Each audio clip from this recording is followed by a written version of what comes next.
again, because you catch the tail end of this, go to Rhode-IslandFreeRadio.org and pull it up. Or maybe some of the other 44 episodes that we have done.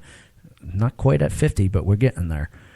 Coming up next, George Garner and the Haunted Cabaret. But first, we're going to let everybody out with some Ozzy Osbourne, Mr. Crowley.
Listen to the sound of footsteps in the dark, to voices that may not be quite human, to the sound of screams in the night.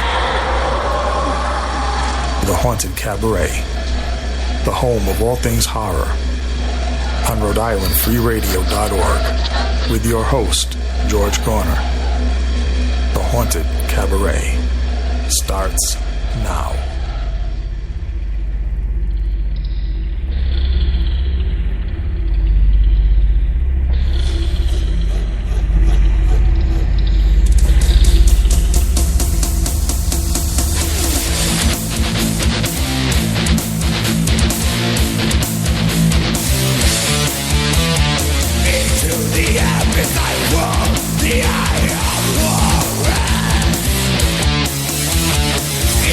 The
That was Power Slave, not by Iron Maiden, but by Ancient Wisdom. In case any of you Iron Maiden fans are wondering why those vocals sounded a little different than usual. Yeah, one of my favorite covers of an Iron Maiden song, Ancient Wisdom. If you're in search of modern wisdom, you will get it here. I am George Gorner, your host, as usual, of the Haunted Cabaret. Across the table from me, providing even more wisdom, Chuckles the Evil Clown. Probably wrong wisdom, but it's wisdom. Cool evening. I said even more. I Yeah. didn't say, our ministress of information, Nurse Misery. The one that comes with the technology to look up crap. Look up. It's not crap.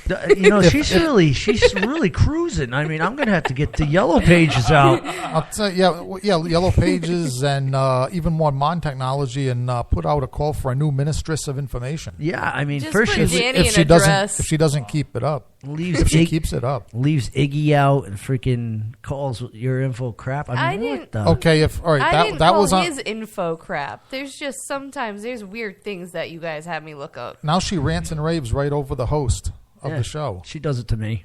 I know it's a terrible thing, and never mind the Iggy reference. Iggy was the name of my pet iguana when I was a child. May it rest in peace. Iggy was also Iggy Pop, who was actually the point of the reference that Yeah. these two were just blathering about on Chuckles' show.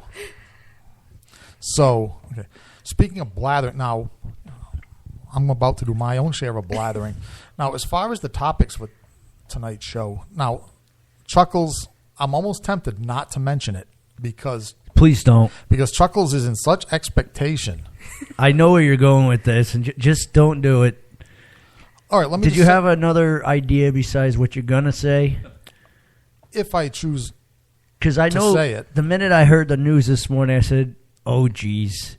I know what George's topic for the Haunted Cabaret is going to be today. okay, well, let me just say that the idea of being trapped in a theater is an intriguing one.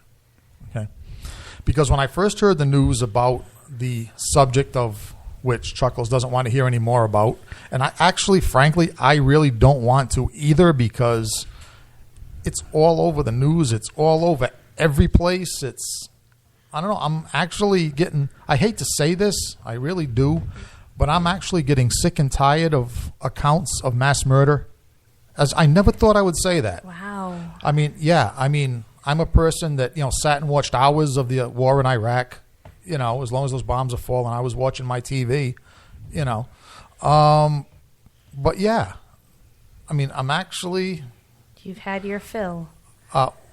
temporarily. All right. The next one, don't worry, I'll be, attentively watching again. Okay. But the idea of being trapped in a theater. Now, when I first heard the news, ISIS attacks theater in Paris. The first thing I thought of was a movie theater, not a concert. Because what I thought of, I flashed back to this horror novel from the 1980s called The Drive-In. And what this was about was aliens invaded Earth, and for their own entertainment, to shoot their own B-movie horror picture, they surrounded this drive-in movie on a Saturday night with an unbreakable black force field. In other words, making the drive-in and the audience a self-contained area so that you couldn't get in, couldn't get out. And basically, they just set up their cameras to watch what the Earthlings would do in this situation. And that was the first thing when I heard, took people in a theater hostage. How many times can you watch the same movie? You're saying to me that would be the scariest and most unnerving thing about being hostage in a movie theater. Having to watch the same damn movie, and that it would be one you didn't like. Of course. It would have to be. Although in the and by the way, the novel, the 80s horror novel, was The Drive-In, written by a fella named Joe R. Lansdale, who was really good at the splatterpunk type of horror stories that were popular back in the 80s. And the movies, it was a movie marathon, a horror movie marathon. Chainsaw Massacre, Night of the Living Dead, Toolbox Murders. And actually the terrifying thing is that I remember this from a book I read back in the 1980s. I remember the names of the movies. in the story. I'm not sure what that says about me. Probably something bad to most people, good to me. And the aliens just set up the cameras and they just videotaped the actions of the drive-in watching public, over the course of a few weeks. And they ran the movies continually. Ugh. Yeah. And At least there was more than one. At least there was more than one. But after Yeah. yeah. And that struck me as a very subtle form of torture. Yes. Especially when you start off with movies that are really good, and then You grow to hate them. yeah. So that's when I first heard theater, I thought, okay, these people were held hostage in a theater, and forced to watch the same, probably girly movie. That would be my luck if I was held hostage.